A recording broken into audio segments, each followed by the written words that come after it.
Yo, what is going on, guys? TymeStopper here, coming back at you with another Raid Shadow Legends video. Guys, in this video, we are shard summoning. That's right, we have a guaranteed event going on and all kinds of other shard events happening at the same time right now. And we're going for the guaranteed. I know I've skipped a few, but we're going to get them. Hopefully we get some other stuff along the way. Let's jump into the video.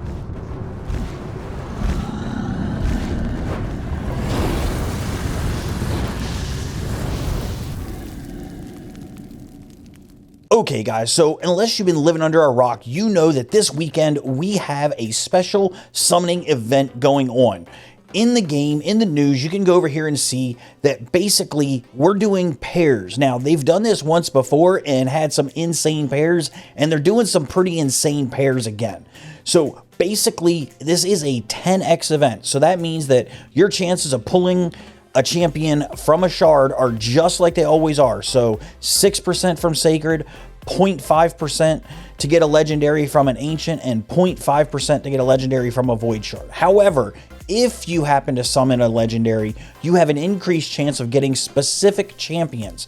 Now, they're breaking it up each day this weekend, Friday, Saturday, and Sunday, doing separate champions. So as you can see here, on Friday, we are going to have a 10x chance of getting from either Ancients or Sacreds, Rotos, the Lost Groom, or Senesha. If we were to pull Void Shards, we have a 10x shot at either Siphi, the Lost Bride, or Skullcrown. Now, spoiler alert, Senesha, Skullcrown, the same all weekend. It's just the legendaries that are going to change. So that means on Friday, if you pull, you can pull Rotos, the Lost Groom, 10x chance from Sacred or Ancient, Siphi from a Void Shard.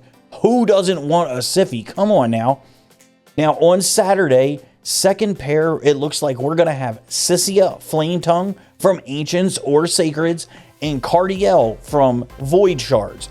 Both excellent champions as well. Sissia enables some of the best spider teams out there under 10 seconds. I have a team that does 10 seconds right now with 2 Sissias in it. What? Also, you've got Cardiel, monster in just about every area of the game.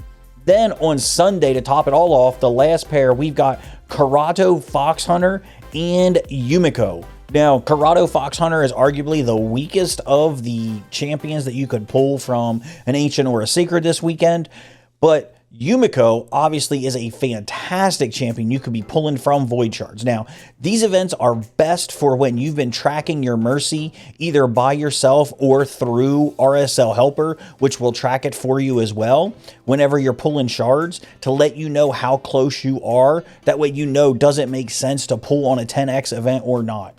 Now, they did just drain our Sacred Shards the other day with a 1+1 event, but they decided, you know what, that wasn't enough. We need to make sure we empty all of your shards. So on top of the 10x this weekend, they are doing a guaranteed legendary event for Nekmo Thaar. Now, he is a brand new champion to the game. He's only been in here for, I don't know, maybe a couple weeks or something like that.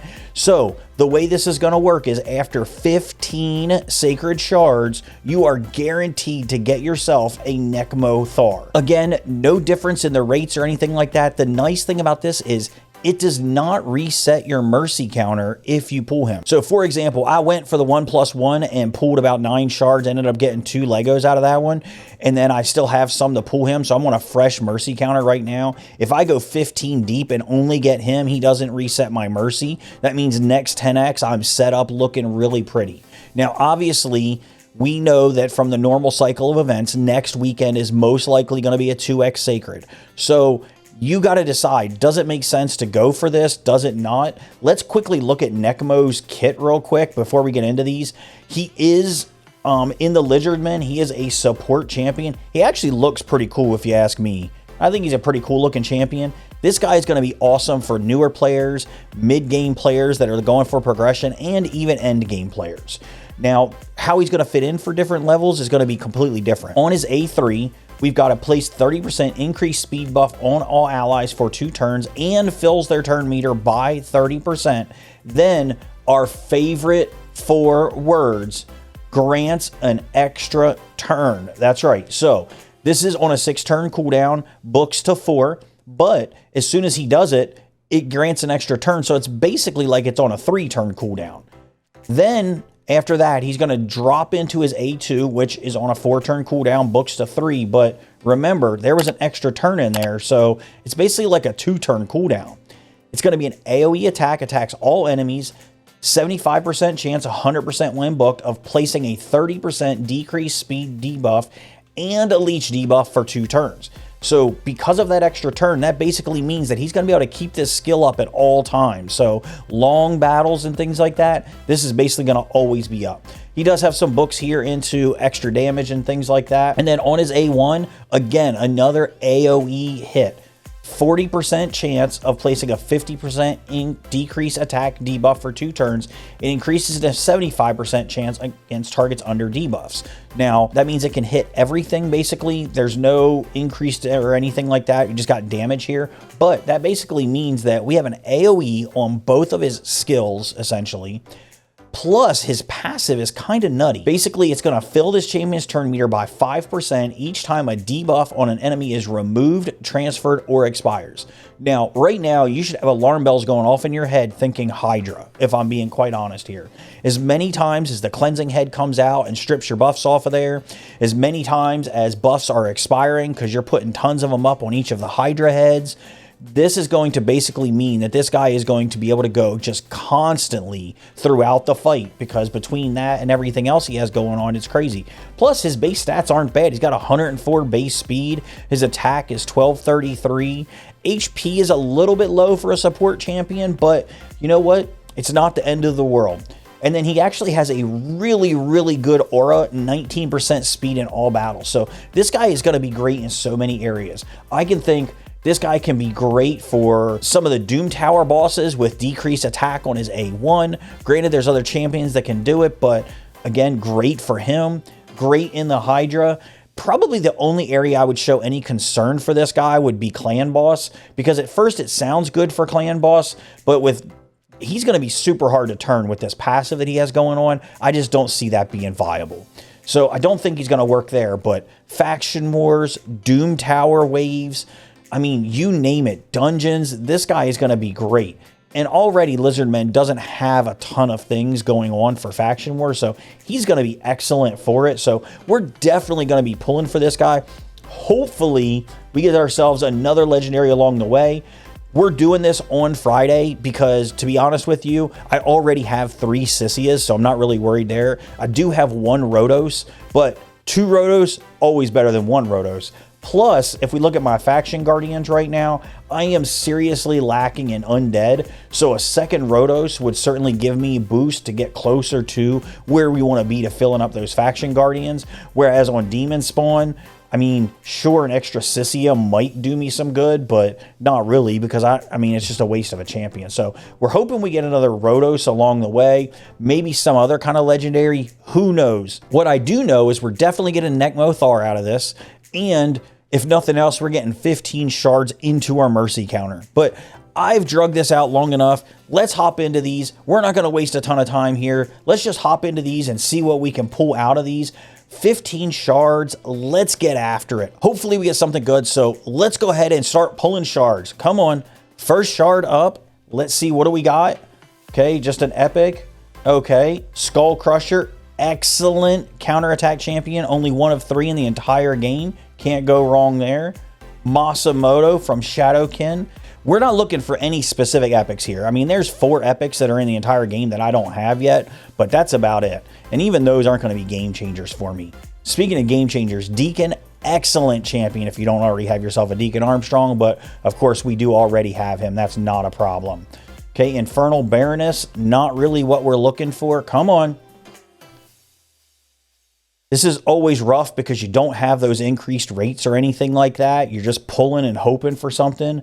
Cornelia, excellent champion. We're 5 in. We're a third of the way there to Nekmo. Can we get a Rotos? Please, Plarium. Miscreated Monster, excellent champion. Kind of power crept at this point. Lots of other champions that can do big shields, but still a good champion. Another Masamoto? With all of the epics in the entire game, what are the chances of that? Come on, Plarium. Give me something good. Give me an extra Lego. That's all we want. Another Lego. Lady Quillen. Come on. 7 shards to go. Can we get another Lego? Fake Draco. Come on. Where's the real Draco? I still need a real Draco, by the way. All right. This is shard number 10. I'm sorry. Is that a third Masimoto? Okay. Something's wrong. I think the rates are broken or something.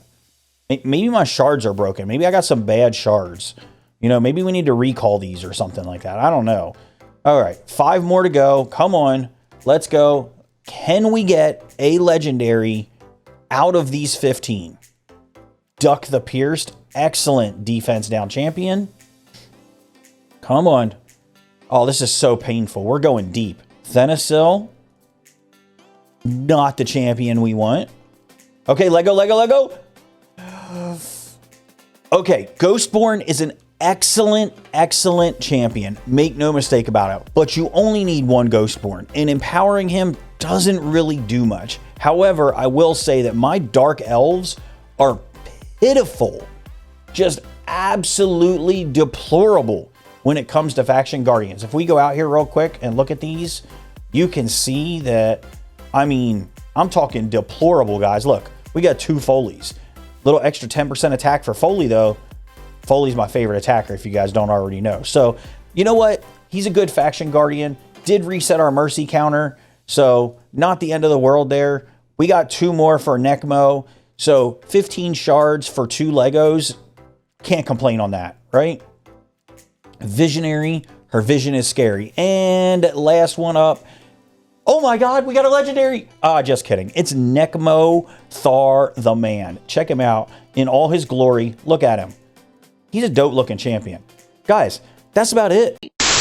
You know, now that I think about it, we are only 84 shards into Mercy on Voids, and we've only got 21, but any chance to pull a Siffy is definitely worth it. So let's go ahead and grab these 21 Voids and hope for the best, right? You never know what can happen. 1 shard is all it takes, and man, I could really use a Siffy. All right, we've got a Gala, no good. 2 10 pops, here we go, come on. Let's go. Give me the gold, Plarium. Let's go. Give me the gold. Don't be mean. Just give me the gold. We're going to see a lot of blue here. There's no doubt about it. Oh, God. Like I said, we're going to see a lot of blue here. All right. We have 10 shards left. We're not buying shards this time. We're not doing it. 10 shards left. Let's get after it. We need a Siffy. Come on. Plarium, bless my account. Epics don't do me any good. It doesn't matter what rares we pull here. It's all just food. But man, a Lego would be super nice. Let's go. Nothing. Busted. Let me know in the comments down below. Did you guys get anything? Did you even pull? Or are you just holding out till something better comes along? I always like to know what you guys got. So let me know in the comments down below. Did you get anything good? If you got nothing good, just leave me a smiley face, an emoji. It helps a ton. Of course, as always, if you did like the video, leave a thumbs up, subscribe to the channel, and as always, until next time, be good.